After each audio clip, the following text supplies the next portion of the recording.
तो हम धन्यवाद और स्तुति करते हैं। हम इस विषय को स्टडी कर रहा था, वही आया मैं क्रिश्चियन। हम एक मसीही क्यों इस विषय के ऊपर स्टडी कर रहा था, उसके अलग अलग टॉपिक के ऊपर हमने स्टडी किया है।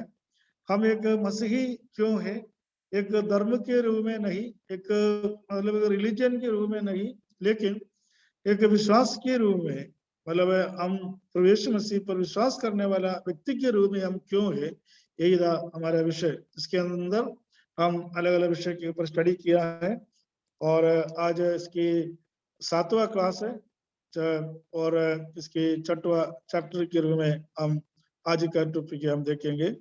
आज हम परमेश्वर के वचन में से ये अध्ययन करने जा रहा है कि एक अच्छा मसीही होने के बाद में मनुष्य को या विश्वासियों को मिलने वाला प्रतिफल क्या है, इस विषय के ऊपर हम प्रचार करने जा रहा है। और एक अच्छा मसीही होने के नाते एक प्रतिफल होता है, वो प्रतिफल क्या है? हम एक सवाल पूछ सकता है, क्या सभी एक व्यक्ति क्रिश्चियन धर्म में पैदा होने से क्या स्वर्ग का प्रतिफल मिलेगा या नहीं मिलेगा? ये हमारा बात नहीं है, क्योंकि वो परमेश्वर की इच्छा के ऊपर आने वाली बात है। क्योंकि परमेश्वर मनुष्य के लिए क्या चाहते हैं, क्या करते हैं, इसके हमें कोई जानकारी नहीं है। परमेश्वर हमको नहीं बताया कि मैं मराना व्यक्ति को क्या करने जा रहा है और क्या नहीं करने जा रहा है। लेकिन एक विश्वासियों के लिए मिलने वाला प्रतिफल के बारे में बाइबल के अंदर साफ तौर पर लिखा हुआ है। मतलब एक व्यक्ति जैसा मैं और आप प्रभु यीशु मसीह पर विश्वास करते हुए प्रभु की सेवा में आ गया है, तो हमें एक प्रतिफल मिलेगा, स्वर्ग में मिलेगा। इस प्रतिफल के बारे में मैं आपको बताना चाहता हूँ। हम वचन में देखते हैं कि एक माँ, प्रभु यीशु मसीह का चेलों के बारे में हम देखते हैं। एक उनका चेलों का माँ है, अपने यीशु मसीह के पास में आकर के बोला, हे प्रभु, मेरा 2 बेटा आपका सेवा कर दे, और सेवा इनका क्या मिलेगा, क्या प्रतिफल मिलेगा? ये सवाल है उसकी माँ ने यीशु मसीह से पूछा। तो यीशु मसीह उनको जवाब में दे दिया, देखो, इस संसार में कोई प्रतिफल मैं तुम्हें नहीं देना चाहता हूँ, लेकिन प्रतिफल मिलेगा स्वर्ग में। मैं उस कहानी जैसा आगे बढ़ाना चाहता हूँ।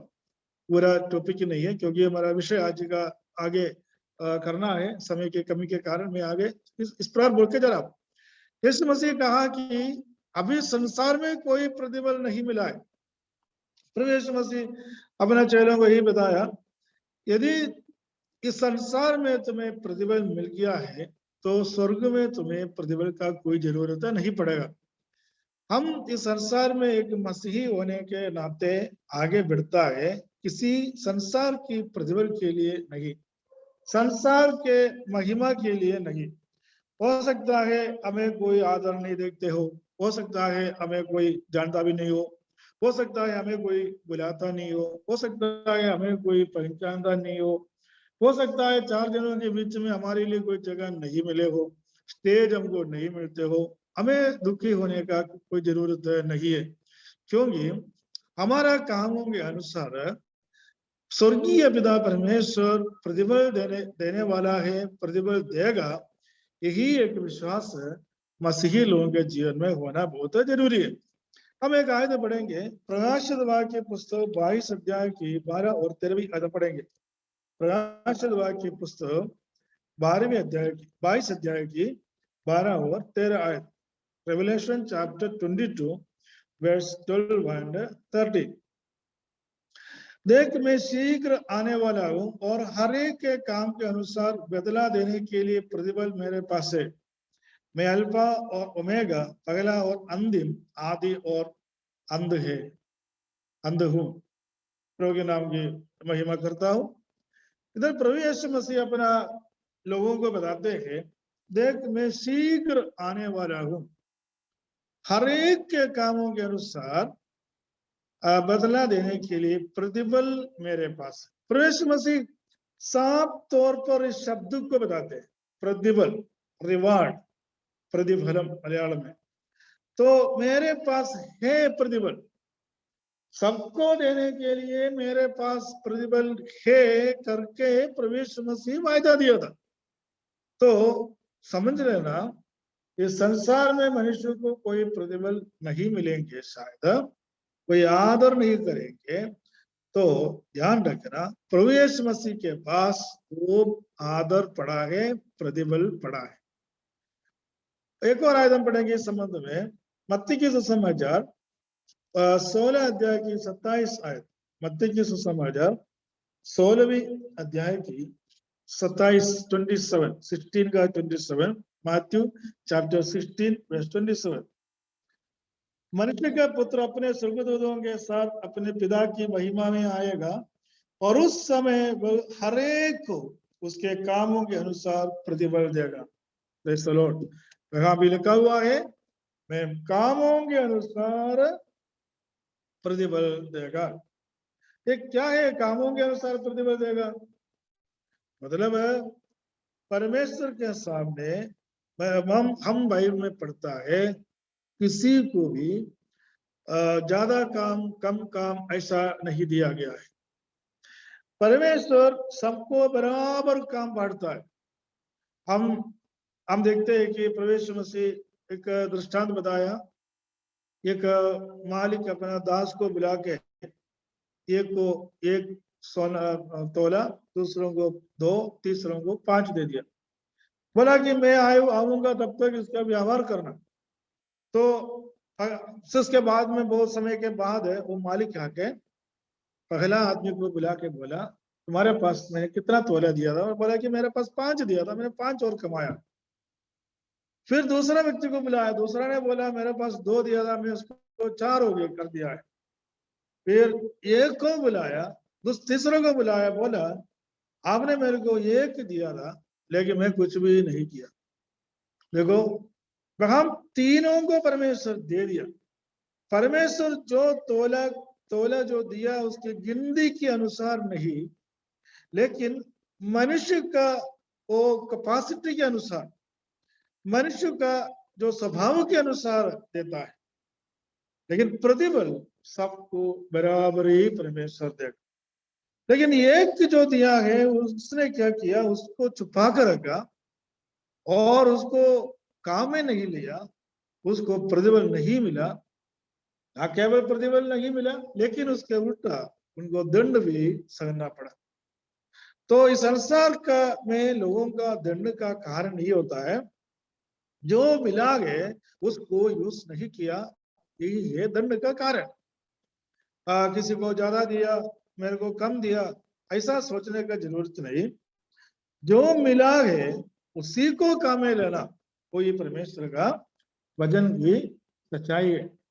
क्योंकि जो मिला है उसी को ही काम में लेना है। मेरे को ज्यादा मिला हो तो मैं और अच्छा करता, मेरे को कम मिला है क्यों, ऐसा पूछने का सवाल मसीह लोगों के जीवन में नहीं होना चाहिए। क्योंकि हरेक को परमेश्वर अपने अपनी रुचि के अनुसार, अपने अपनी कैपेसिटी के अनुसार, अपने अपनी इच्छा के अनुसार जो दे रहा है, उसी में अपन को आगे बढ़ना है। इसलिए हमारे लिए एक प्रतिफल परमेश्वर रखा है, वो प्रतिफल पाना है, ये हमारा जीवन का मकसद होना चाहिए।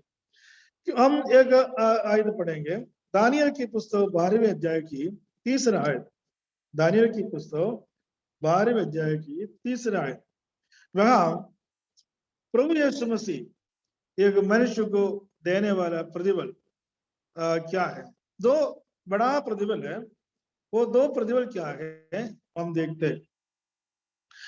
एक बात और के इसके बीच में मैं बताना चाहता हूं, प्रभु यीशु मसीह के साथ हमारा जीवन में मिलने वाला, हर एक मसीह को मिलने वाला सबसे बड़ा प्रतिफल है, यही होता है कि अनंत जीवन है।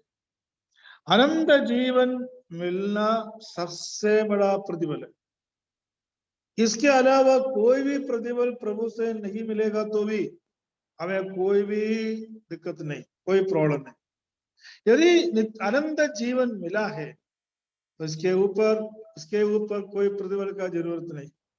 लेकिन एक विशेष काम परमेश्वर को दिया है, तो वो काम देने वालों के लिए कुछ अलग से प्रभु कोई सम्मान देने वाला है, वही हम देखते हैं। दानियल की पुस्तक 12वें अध्याय का 30वां आयत पढ़ता है, तब सिखाने वालों की चमक आकाश मंडल की सी होगी, और जो बहुतों को धर्मी बनाते हैं वे सर्वदा तारों के समान प्रकाशमान रहेंगे। मैंने के प्रतिफल के बारे में लिखा, इधर देखते हैं कि बहुतों को धर्मी बनाते हैं वे सर्वदा तारों के समान प्रकाशमान रहेंगे। परमेश्वर का वचन में ये आज्ञा दिया हुआ है, ये प्रोमिस दिया हुआ है, ये सम्मान इनको दिया है। अनेक लोगों को धर्मी बनाता है, सर्वदा तारों के समान प्रकाशमान रहेंगे। देखो ये एक प्रतिफल है जो मसीहा परमेश्वर मनुष्य के लिए रखा है। दूसरा एक प्रतिफल हम देखते हैं, प्रकाशित वाक्य पुस्तक 3 अध्याय उसकी 20 और 21 आयत। प्रकाशित वाक्य पुस्तक 3 अध्याय 20 और 21 आयत के अंदर हम देखते हैं, प्रकाशित वाक्य पुस्तक उसकी 3 अध्याय 20 और 21। देख मैं द्वार पर खड़ा हुआ खटखटाता हूँ, और यदि कोई मेरा शब्द सुनकर द्वार खोलेगा तो मैं उसके पास भीतर आकर उसके साथ भोजन करूंगा और वह मेरे साथ। जो जय पाए मैं उससे अपने साथ अपने सिंहासन पर बिठाऊंगा, जैसे मैं भी जय पाकर अपने पिता के साथ उसके सिंहासन पर बैठ गया।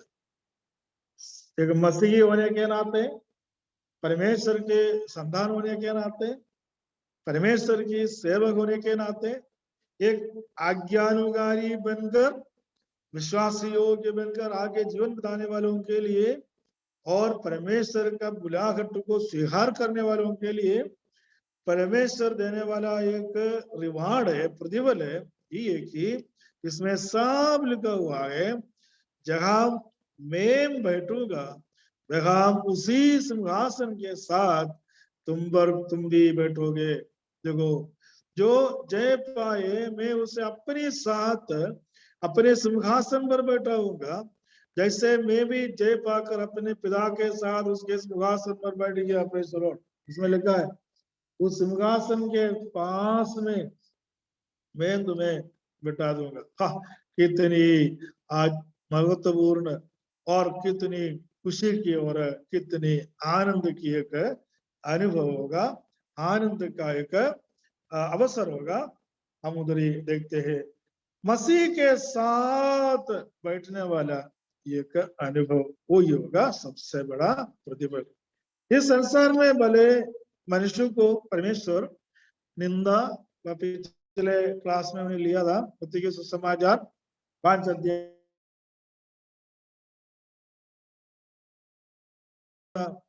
अवमान, निंदा, क्लेश, संकट, दुख, मुसीबत, बीमारी, परेशानी, तकलीफ, अब मतलब ऐसा जो दूसरे लोगों के सामने कुछ भी नहीं है, बहुत दुखी, बहुत क्लेश, संकट, हमारे पास कुछ भी नहीं है, बाकी सबके पास बहुत कुछ है, हमारे पास कुछ भी नहीं है, हम तो कितना दुख, मुसीबत, क्लेश, संकट उठाना पड़ता है, और साथ साथ में अवमान उठाना पड़ता है। लेकिन प्रभु यीशु मसीह बोला, जब तुम मेरे साथ आओगे मैं उस सिंहासन के पास में जो पिता हमारे लिए जो रखा है उस सिंहासन पर बैठूंगा और तुम मेरे साथ बैठोगे। देखो वहां होगा मनुष्य का प्रतिफल। बाइबल के अंदर 5 मुकुट के बारे में बताते हैं।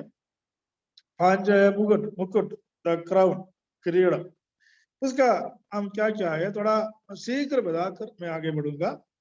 5 मुकुट मनुष्य के लिए परमेश्वर रखा है, जो मसीही जीवन बिताने वालों, जो सेवा करने वालों के लिए। वो इस विषय के ऊपर ज्यादा डिटेल्स में मैं नहीं जाऊंगा, क्योंकि एक टॉपिक बोल करके आगे बढ़ूंगा। पहला मुकुट हम देखते हैं कि याकूब की पुस्तक पत्री पहला अध्याय उसकी 12वीं आयत के अंदर, याकूब की पहला अध्याय की 12वीं आयत के अंदर हम देखते हैं उस पहला मुकुट। इसमें हम देखते हैं कि धन्य है वो मनुष्य जो प्रतिष्ठा में स्थिर रहता है, क्योंकि वह खरा निकलकर जीवन का वो मुकुट पाएगा, जिसकी प्रतिज्ञा प्रभु ने अपने प्रेम करने वालों से की है। जीवन का मुकुट किसको मिलेगा? उसको जो लोग उसको प्रेम करता है उसको एक जीवन का मुकुट मिलेगा। और दूसरा एक मुकुट है जो परमेश्वर मनुष्य के लिए रखा है। हम देखते हैं कि पहला कुरिन्थी 9 अध्याय 25 वर्स, फर्स्ट कुरिन्थी चैप्टर 9 वर्स 25, उसके अंदर हम देखते हैं हर एक पहलवान सब प्रकार का संयम करता है। वे तो एक मुरझाने वाले मुकुट को पाने के लिए यह सब करते हैं, परंतु हम तो उस मुकुट के लिए करते हैं जो मुरझाने का नहीं। ना मुरझाने वाला मुकुट किस लोगों को मिलता है मालूम है? उसी आयत के अंदर देखते हैं सब पहलवान सब प्रकार का संयम करता है, मतलब दुख मुसीबत पाने वाला। जब दूसरे लोग हमको सताते हैं उसको सहने वाला, प्रेम से उसको सहन कर उसको मतलब बदला ना देते हुए उसको सहने वालों को मिलने वाला एक मुकुट है, ना मुरझाने वाला मुकुट। तीसरा मुकुट दूसरा तिमोथी 4 अध्याय की 8वीं आयत के अंदर हम पढ़ता है। दूसरा तिमोथी चैप्टर 4 वर्स 8, इसमें पढ़ता है भविष्य में मेरे लिए धर्म का वह मुकुट रखा हुआ है, जिसे प्रभु जो धर्मी और न्यायी है मुझे उस दिन देगा, और मुझे ही नहीं वरन उन सबको भी जो उसके प्रकट होने को प्रिय जान दे। मतलब यहाँ एक मुकुट मनुष्य के लिए रखा है, और धर्म का मुकुट मतलब यीशु मसीह का आगमन तक विश्वास योग्य रीति में रहने वालों के लिए मिलने वाला एक मुकुट। अनेक लोग ऐसे हैं और विश्वास में थोड़ा समय आते हैं, उसके बाद में विश्वास छोड़ के चला जाता है और पीछे अपनी जो भी पुराना था उसमें चला जाता है। जब मैं इस एरिया में प्रभु की सेवा के लिए आया, अनेक अविश्वासी परिवारों के घर पे जाके सेवा मतलब विजिटिंग किया, उनको प्रभु में लाया। इसमें से 60% लोग अभी विश्वास में है, अलग अलग जगहों पे विश्वास में है, भले कोई भी हो कैसा भी हो, हमारे साथ में नहीं है तो भी दूसरी जगह में विश्वास में है कहते हैं। लेकिन 40% लोग जहां बपतिस्मा भी लिया वो अपनी पुराना जो क्रियाविधि में वो चले गए, पुराना स्वभाव में मतलब पुराना रीति रिवाज में वो चले गए क्योंकि विश्वास तोड़ दिया। तो इनको प्रभु यीशु मसीह उद्धार देगा या नहीं देगा वो मुझे पता नहीं, क्योंकि मैं यहाँ तक विश्वास करता हूँ यदि उद्धार पाया हो तो प्रभु परमेश्वर स्वर्गराज तो देगा, अनंत जीवन देगा, लेकिन उनका जीवन के अंदर प्रतिफल कम पड़ेगा। जो प्रतिफल मिलने वाला है वो शायद कम हो सकता है। और आप पूछेंगे प्रतिफल प्रतिफल का क्या जरूरत है, स्वर्गराज मिलेगा तो बढ़िया है, ये बात भी सही है। ये जो परमेश्वर की इच्छा है उनको प्रतिफल देना या नहीं देना परमेश्वर की इच्छा है। मैं यहाँ तक के विश्वास करता हूँ यदि कोई उद्धार पायागा तो परमेश्वर उनको आनंद दंड नहीं देगा, आनंद जीवन देगा, ये मेरा पूरा विश्वास। और इनको मिलने वाला एक उनका मिलने वाला मुकुट के बारे में बताते हैं कि और विश्वास धर्मी और न्याय का मुकुट और उनको मिल जाएगा, परमेश्वर में लिखा हुआ है। हम आगे चौथा मुकुट के बारे में देखते हैं। पहला पत्रोस 5 अध्याय की चौथा आयत, फर्स्ट पीटर चैप्टर 5 वर्स 4, इसके अंदर हम देखते हैं कि जब प्रधान रखवाला प्रकट होगा तो तुम्हें महिमा का मुकुट दिया जाएगा जो मुरझाने का नहीं। हम चौथा मुकुट है महिमा का मुकुट। भगवान परमेश्वर सबको अपना लोगों को महिमा का मुकुट देगा, वो कभी मुरझाने का नहीं। और क्योंकि जब प्रधान रखवाला प्रकट होगा उस समय महिमा महिमा मतलब है, मैं यहाँ तक समझता हूँ प्रभु यीशु वचन में लिखा है जिन्होंने पाप किया वो परमेश्वर की महिमा से रहित हो गया था। सबने पाप किया और परमेश्वर की महिमा से रहित हो गया। उसमें लिखा है जो महिमा खोया हुआ लोगों को महिमा कैसे मिलेगा वापस? उनको प्रभु यीशु मसीह का वरदान प्राप्त करना पड़ेगा। प्रभु यीशु मसीह का वरदान मतलब है प्रभु यीशु मसीह के द्वारा उद्धार पाना पड़ेगा, क्योंकि आदम महिमा खोया है। उनको महिमा मिलने के लिए प्रभु यीशु मसीह को अपना जीवन में स्वीकार करना पड़ेगा। यीशु मसीह का में मिलने वाला वो वरदान है, प्राप्त करने वालों का के लिए परमेश्वर वापस एक महिमा का मुकुट पहनाएंगे करके वचन में यहाँ पढ़ता है। पांचवा मुकुट हम देखेंगे पहला थिस्सलुनी दूसरा अध्याय की 19 आयत। पहला थिस्सलुनी दूसरा अध्याय की 19वीं आयत के अंदर हम पांचवा मुकुट को देखते हैं। पहला थिस्सलुनी दूसरा अध्याय की 19वीं आयत। भला हमारी आशा या आनंद या बड़ाई का मुकुट क्या है? क्या हमारे प्रभु यीशु मसीह के सम्मुख उसके आने के समय तुम ही ना होगे। इधर देखते हैं कि आनंद का एक मुकुट, द क्राउन ऑफ रिजॉइसिंग। हम सदा समय प्रभु में आनंद रहने का एक मुकुट मिलेगा। मतलब वो कब मिलेगा? यीशु मसीह का आगमन के समय मिलेगा। मतलब इस संसार में कोई आनंद नहीं था। हमेशा संकट, उपद्रव, सदाव और क्लेश, बीमारी, व्याकुल अवस्था, दुखी, बहुत परेशान था। प्रभु यीशु मसीह के नाम पर आया, यीशु मसीह में विश्वास किया, और दुख सहना पड़ा। परिवार वाला छोड़ दिया, घर वाला छोड़ दिया, अकेला हो गया, साथ में कोई भी नहीं है। बहुत लोग मतलब इनको निंदा करता है। उन लोगों के लिए आनंद का मुकुट प्रभु यीशु मसीह के आगमन के समय पर मिलेगा। ये वचन में से पढ़ते हैं। क्योंकि ये सब मुकुट को पाने के लिए, मनुष्य का कामों को देखने के लिए परमेश्वर के समूह में कुछ पुस्तक है। परमेश्वर के समूह में कुछ पुस्तक है। उस पुस्तक के अंदर सबका काम के बारे में साफ तौर पर लिखा है। हम देखते हैं कि प्रकाशित वाक्य की पुस्तक 20 अध्याय उसकी 11 से 15 तक जब हम पढ़ता है, तो इस आयतों में हम देखते हैं कि परमेश्वर के समूह में कुछ पुस्तकें लिखा हुआ है। उस पुस्तक के बारे में हम देखते हैं। पूरा मैं पढ़ना नहीं चाहता हूँ। उसमें ये एक आयत में मैं पढ़ना चाहता हूँ, 15 आयत में। और जिस किसी का नाम जीवन की पुस्तक में लिखा हुआ ना मिला, वो आग की झील में डाला जाएंगे। उसकी 12वीं आयत के अंदर हम देखते हैं, फिर मैंने छोटे बड़े सब मरे हुए को सिंहासन के सामने खड़े हुए देखा, और पुस्तकें खोली गई, और फिर एक और पुस्तक खोली गई, अर्थात जीवन की पुस्तक। और जैसा उन पुस्तकों में लिखा हुआ था, वैसे ही उनके कामों के अनुसार मरे हुओं को न्याय किया गया। देखा, हम पुस्तकें खोली गई लिखा हुआ है। मतलब है बहुत सारे पुस्तकें है परमेश्वर के समूह में है। जैसे हमारा घर में भी हमारा पर्सनल लाइब्रेरी होगी, या डायरी होगी, या अलग कपड़ी लिखने वाला किताब होगी।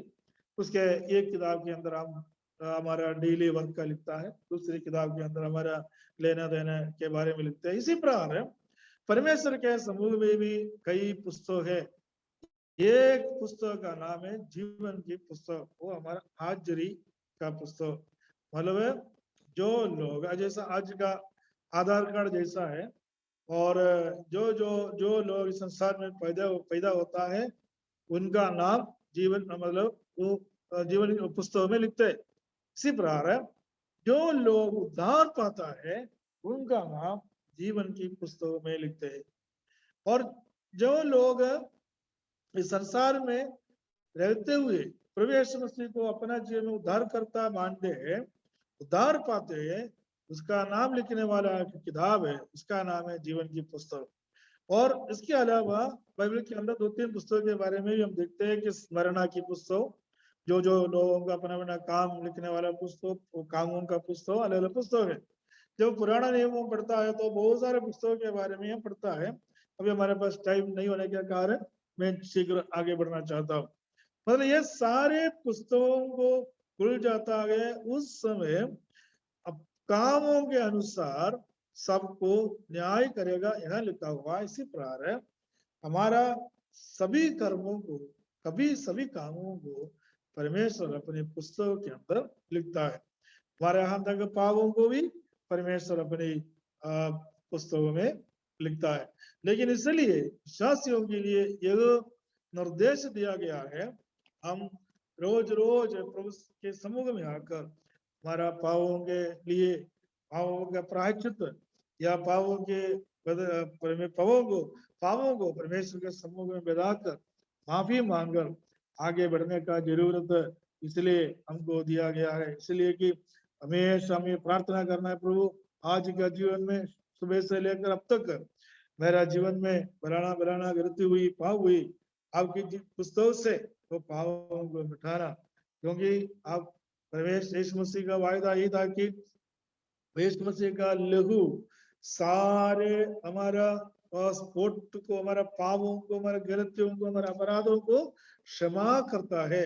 मतलब यीशु मसीह का लहू हमारा पापों को जब क्षमा करता है तो हम परमेश्वर देखेंगे नहीं हमारा पाप, जो स्वर्गदूत हमारा पाप है हम लिखेंगे नहीं। इसलिए प्रभु यीशु मसीह को हमेशा हमारे साथ रखना हमारे लिए बहुत जरूरी है।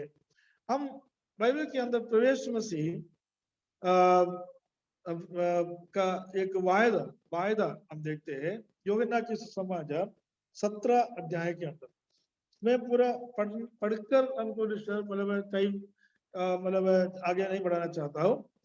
उधर ही 3 प्रकार के बात लिखा हुआ है यूहन्ना की 17 अध्याय पर। यीशु मसीह का प्रार्थना यूहन्ना 17 अध्याय है।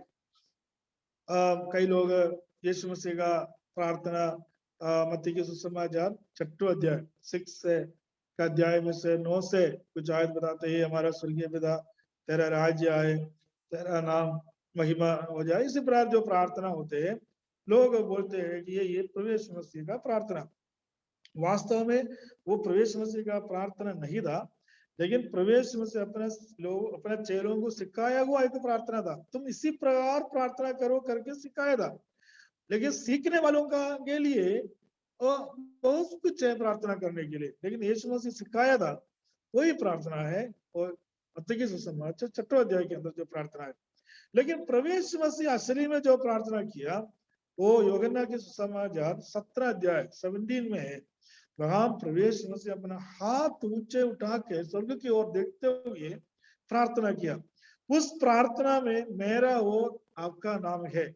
बोला जो लोग इस संसार में पैदा होने वाला है, जो नहीं हुआ और आने वाले समय में पैदा होगा, उन्हीं के लिए भी मैं प्रार्थना करता हूँ।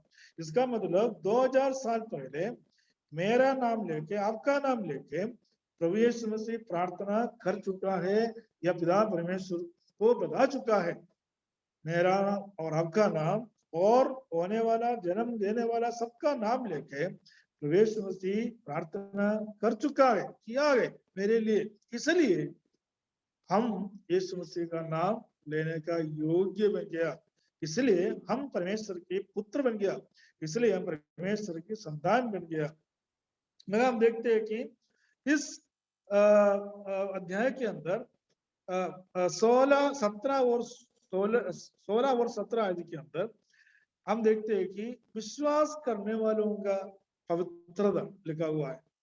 विश्वास करने वाले लोगों की पवित्रता, और मतलब है जो लोग प्रभु पर विश्वास करते हैं, यीशु मसीह पर विश्वास करते हैं, उनको प्रभु यीशु मसीह पवित्र करके मानते हैं।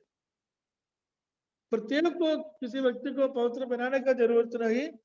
यीशु मसीह पर विश्वास करने वाला सबको प्रभु यीशु मसीह पवित्र किया करके पड़ता है। दूसरी बात है इसमें हम देखते हैं, और 17 का 21 से 24 तक जब हम पढ़ता है, वहां देखते हैं कि यीशु मसीह ये चाहता है कि जो लोग यीशु मसीह पर विश्वास करते हैं वो एक होना चाहता है, वो एक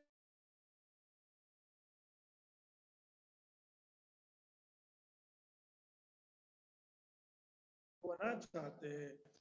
तीसरा 17 अध्याय की 24 आयत के अंदर हम देखते हैं प्रभु यीशु मसीह पर विश्वास करने वाला लोगों को एक वायदा दे रखा है, यही है कि जहां प्रभु यीशु मसीह बैठा है वहां हम भी या विश्वास करने वाले लोग भी बैठना चाहते हैं।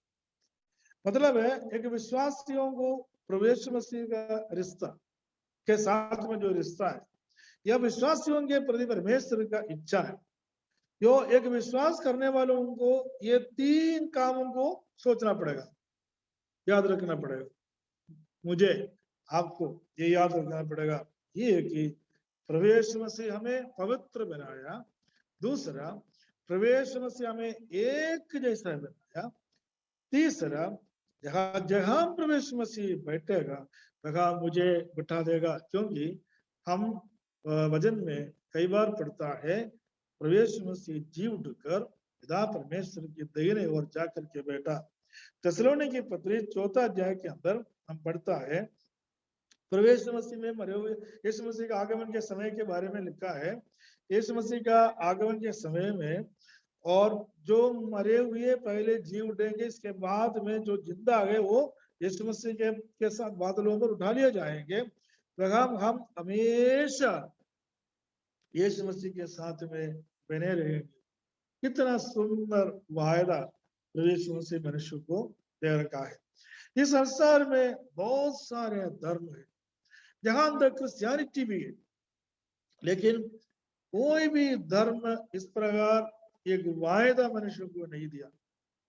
और धर्म है, भारत के अंदर कितना धर्म है पता नहीं, धर्म के बारे में कोई गिनती नहीं है। यहाँ तक क्रिश्चियन कम्युनिटी में देखो, क्रिश्चियन समाज के अंदर भी कितनी प्रकार के डिनोमिनेशन है। लोग रोज रोज नया नया डिनोमिनेशन बनते जा रहा है, और पुराना कितना डिनोमिनेशन बन चुका है। हर डिनोमिनेशन का टीचिंग अलग अलग, डॉक्ट्रिन अलग अलग, हर डिनोमिनेशन अपने अपनी बात बताते हैं, हर डिनोमिनेशन अपने अपने विश्वास को लोगों के ऊपर छोड़ते डालते। इनका मेन उद्देश्य क्या है? पैसा कमाना, प्रस्थान, मतलब उनका संगठन बढ़ाना। लेकिन उस डिनोमिनेशन पर विश्वास करने वाला लोगों की गति अवस्था बहुत भयानक और बहुत बुरा है। पता नहीं है मरने के बाद क्या होगा, पता नहीं है कि ये लोग क्यों चर्चों में जाते हैं, पता नहीं है कि वे लोग क्या कर रहा है, क्यों कर रहा है, क्या विश्वास करना है।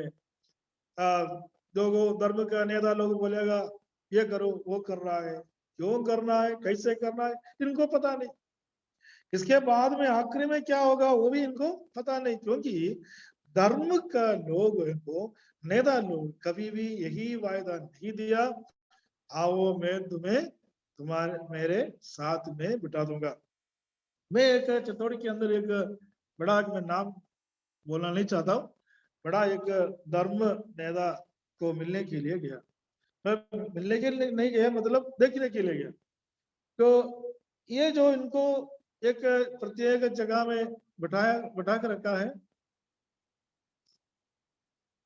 इनको जो प्रत्येक जगह में बिठा कर रखा है उसका कम से कम 10-15 मीटर तक वो चारों तरफ फेंसिंग लगा हुआ है। उसके अंदर उस आदमी के पास में कोई भी नहीं जा सकता, दूर से देखे चले जाओ। यही है धर्म के लोगों का स्वभाव, पास में नहीं बिठा सकता।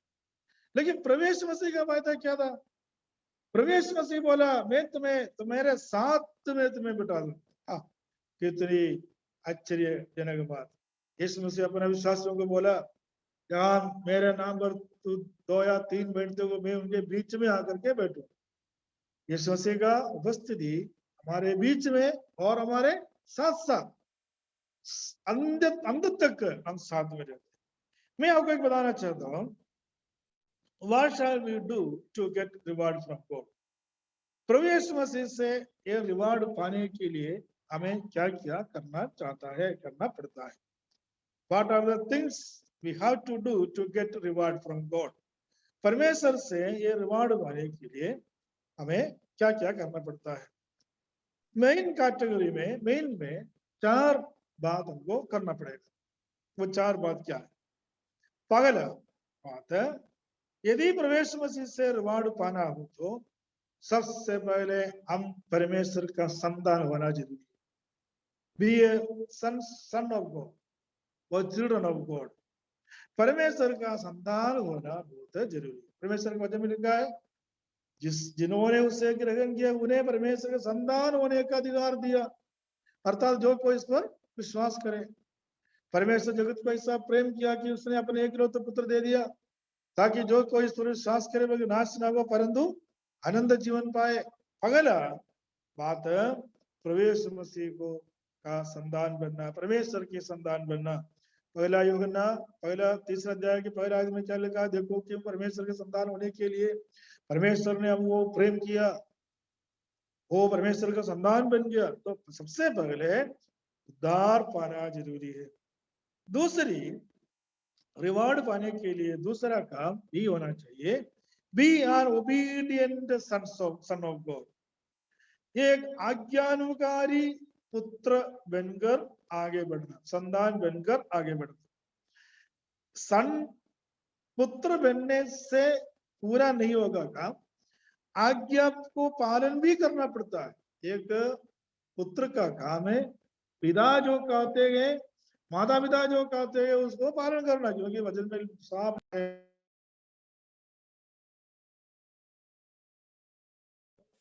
आदर करो माता पिता, मान्य आदर करो, उसमें साफ लिखा हुआ है, he an obedient son of God।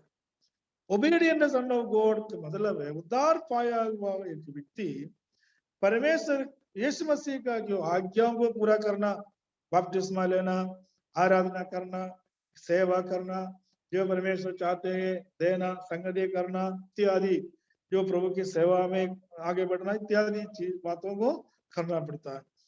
तीसरा, रिवार्ड पाने के लिए, प्रतिफल पाने के लिए तीसरा काम, be a faithful son of God. Number 1, be a son of God. पुत्र, परमेश्वर का पुत्र बनाना, इसका मतलब उद्धार पाना। दूसरा, be an obedient son of God, एक आज्ञानुकारिता में रहने वाला पुत्र बनना, मतलब जो बात प्रवेश से अपना लोगों को बताया सिखाया उसको पालन करना। तीसरा, ये फेथफुल सन ऑफ, विश्वास योग्य पुत्र बनकर आगे बढ़ना। तो जैसा मैंने शुरू में एक उदाहरण बताया, दृष्टांत बताया, उसमें 2 व्यक्ति को विश्वास योग्य दास बताया, तीसरा व्यक्ति के बारे में क्या बताया? तो दुष्ट बताया।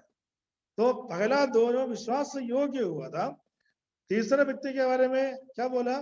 जो 1 तोला दिया उसको क्या बोला? तुम दुष्ट दास।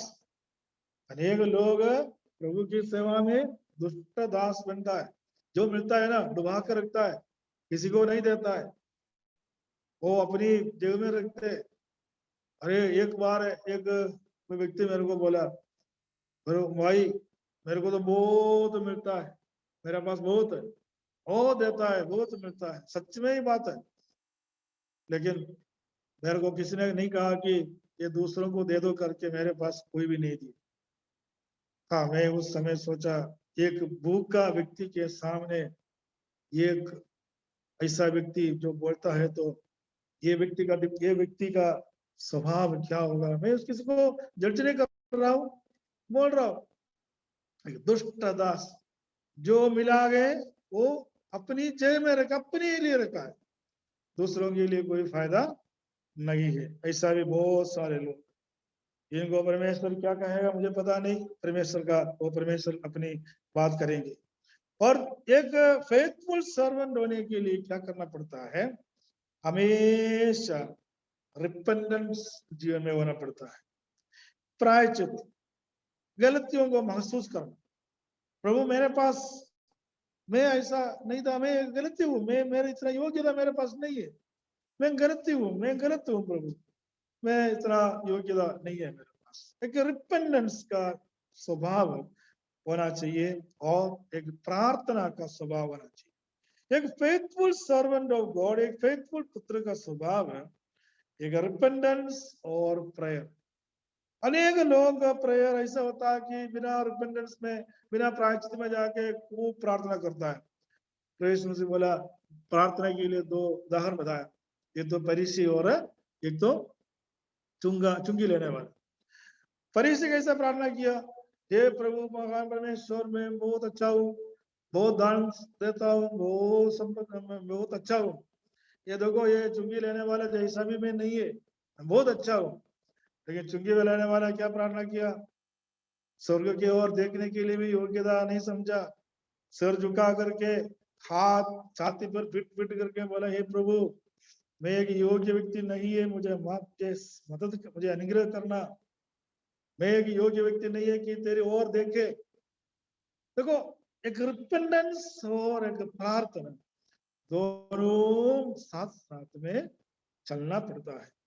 तो एक प्रभु से रिवार्ड प्रतिफल पाने के लिए चार बात होना चाहिए, इसमें से तीन बात मैंने बताया। एक तो what are the things we have to do, हम क्या क्या करना चाहिए, उसका पहला परमेश्वर का संतान होना, दूसरा परमेश्वर को हर बातों को मानना, तीसरा विश्वास योग्य रहना, चौथी बात कंप्लीट द रेस, रेस अपना दौड़ पूरा करना। हम प्रेरित पौलुस इस बातों को साबित किया था। हम दूसरी तिमोथी इसका 4 अध्याय की 7वीं आयत के अंदर देखते हैं। दूसरी तिमोथी 4 अध्याय की 7वीं आयत। प्रेरित पौलुस बताया, मैं अच्छी कुश्ती लड़ चुका हूं, मैंने अपनी दौड़ पूरी कर ली है, मैंने विश्वास की रखवाली की है। Praise the Lord. इधर क्या लगा है, मैं अच्छी कुश्ती लड़ चुका हूं, मैंने अपनी दौड़ पूरी कर ली है, मैंने विश्वास की रखवाली की है। तो अच्छा दौड़ पूरा करने के लिए, कंप्लीट द रेस पूरा करने के लिए 3 कामों को देखना पड़ेगा, 3 काम करना पड़ेगा। वो क्या क्या है उसमें लिखा है, अच्छी कुश्ती लड़ चुकना है। गंदा कुश्ती नहीं है, हर बातों में लोगों के साथ में छेड़छाड़ करना, कुश्ती मारना, झगड़ा लड़ाई करना, हर बातों में हाथ छेड़छाड़ करना, वो नहीं। जगह अच्छी बातों के लिए कुश्ती लड़ो, अच्छी बातों के लिए लड़ो, कोई मतलब मना नहीं है परमेश्वर के सामने, अच्छी बातों के लिए आप लड़ो। मैं भी लड़ता हूँ ऐसे लोगों के साथ, लड़ता, मैं बुरा, मेरे को बोलने में कोई शर्म नहीं है, अच्छा काम के लिए मैं भी लड़ता हूँ। मैं उसका मतलब लाठी लाठी लेकर के नहीं लड़ता हूँ, कोई भी मेरा सामने प्रभु के नाम पर बुरा करता है तो मैं लड़ता हूँ। अच्छी कुश्ती लड़ो। दूसरी उसमें लिखा है कि अपनी दौड़ पूरी कर लो। अपनी दौड़, मुझे जो करना है वो मुझे पूरा करना है, खाली लड़ने से नहीं, दूसरों के ऊपर आरोप लगाने से नहीं, मुझे जो करना है मुझे पूरा करना है। अनेक लोगों का स्वभाव है ना, हम दूसरों के ऊपर आरोप लगाकर उनको करवाता है, खुद का जीवन में कुछ भी नहीं करता है, खुद के लिए कुछ भी नहीं कर रहा है, दूसरों को बोल रहा है तुम करते रहो। लेकिन जो अपना काम है वो अपन पूरा करना है। तीसरी बात है, इसमें लिखा है विश्वास की रखवाली करना है। अपनी दौड़ी पूरी करने के बाद विश्वास की रखवाली, विश्वास की रखवाली मतलब है जो मैंने विश्वास किया उस पर ही बने रहे। ऐसा नहीं है कि कुश्ती लड़कर अपने काम करते करते दूसरा विश्वास में चले जाए, ऐसा नहीं, अरे वो तो सही था, वो सही था, उसमें चले जाए, ऐसा नहीं। जो विश्वास है उसी पर ही बने रहे। तो 4 काम करना पड़ेगा, तब आकर के प्रतिफल हमको मिलेगा। वो क्या क्या है, पहला परमेश्वर का संतान बनना, उसका मतलब उद्धार पाना। दूसरा एक अच्छा ओबीडियंट व्यक्ति बनाना, मतलब परमेश्वर जो कहता है वो उसको पूरा करना। तीसरा एक फेथफुल पुत्र बनाना, मतलब विश्वास योग्य बनना। चौथा अपना जो दौड़, अपना जो काम करना है वो पूरा करते रहे। इसमें किसी को देखने का कोई जरूरत नहीं, मुझे जो करना है वो काम मुझे करते रहे। ये प्रभु यीशु मसीह से मिलने वाला प्रतिफल की विषय मैं हम समाप्त करना चाहता हूँ। परमेश्वर सबको सादा करे, मदद करे। आज मुझे लग रहा है कि विश्वास है कि आज के विषय आपको सबको अच्छा लगा, और मैं परमेश्वर को धन्यवाद देना चाहता हूँ। इस विषय को भी यहाँ मैं समाप्त करना चाहता हूँ, जो रिलीजियस के रूप में जो भी वही आया मैं क्रिश्चियन जो सब्जेक्ट है यहाँ पूरा करना चाहता हूँ। और इतने समय तक सभी क्लासों में अटेंड किया हुआ सबको प्रवेश मसीह के नाम पर मैं धन्यवाद देना चाहता हूँ। खास तौर से इस प्रोग्राम को, क्लास को रिकॉर्डिंग करके अपनी चैनल में देने वाले प्रभु के दास जो नेल्सन ब्रदर जो बॉम्बे में है, उनके लिए भी मैं प्रभु के नाम पर धन्यवाद देना चाहता हूँ। और यूट्यूब के अंदर ये जो भी क्लास जो सब्जेक्ट आपको मिलेगा, आपको लिंक उसमें देख करके आप इसको, इस मैसेज को वापस से सुनना चाहता है या दूसरों को शेयर करना चाहता है और आप कर सकता है। मैं प्रभु दास को भी इसके लिए बहुत समय अपना बहुमूल्य समय उसके लिए निकाल कर रिकॉर्डिंग करने के लिए भी मैं प्रभु के नाम पर उनको धन्यवाद देना चाहता हूँ। और इस मीटिंग में आए हुए सबको, वो बराबर आने वाला सभी का को मैं नाम तो लेना है तो बहुत नाम लेना पड़ेगा, इसलिए मैं नाम तो नहीं लेता हूँ। सबको मैं यीशु मसीह के मतलब बेटे नाम पर धन्यवाद देना चाहता हूँ। और इस सब्जेक्ट को मैं यहाँ समाप्त करना चाहता हूँ। मैं परमेश्वर को धन्यवाद देता हूँ कि परमेश्वर ने मुझे भी क्लास लेने में मदद किया, और आपकी प्रार्थना से ये सब कुछ हुआ है। आप हमारे लिए प्रार्थना किया, आपके प्रेम के लिए, प्रार्थना के लिए भी मैं आपको बहुत धन्यवाद देना चाहता हूँ, और आगे भी आपके लिए प्रार्थना करना चाहता हूँ। यदि परमेश्वर की कृपा हो तो, आशीष अगुवाई हो तो अगले ट्यूसडे में हम एक अलग सब्जेक्ट लेकर के, जैसा प्रभु हमें अगुवाई करते हैं उसी प्रकार नया सब्जेक्ट लेकर के आऊंगा। परमेश्वर सबको साथ करे, मदद करे। यदि आपको कुछ पूछना हो, बोलना हो तो जरूर, अभी टाइम नहीं है, आप बाद में कभी भी। मेरा कॉन्टैक्ट नंबर सबको लिंक में लिखा हुआ है, व्हाट्सएप भी है,